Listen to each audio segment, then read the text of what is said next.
Plechový krčach a hlinený hrniec.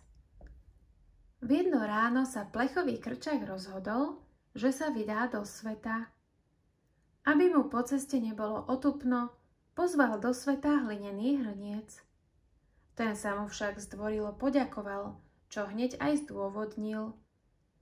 Vedomý som si svojich kvalít a viem, že byť doma zavesený nad pecou mi najväčšmi vyhovuje. Stačilo by mi len o čosi tvrdé drgnúť a zmenil by som sa na črepy. Mňa hociaký náraz rozbije. Pozrel lepšie na plechový krčach a hneď dodal. Počuj, braček, vidím, že si krčach a máš mocný, tvrdý pancier. Ja som však priveľmi krehký na cesty. Krčahu sa nechce samému a tak hrniec presvieča. Poputujeme opatrne spolu a ja ťa pred všetkým zlým ochránim.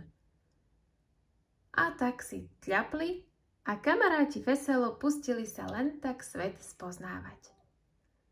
A keďže žiadne nohy nemali, pri každom pohybe sa navzájom udreli.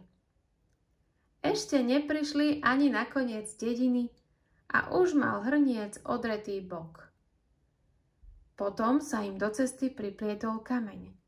Podskočili a pištek krčaha sa zaril do hlineného hrnca. Ozvalo sa búm a prásk. Len pár krokov za dedinou sa zmenil hrniec na črepy.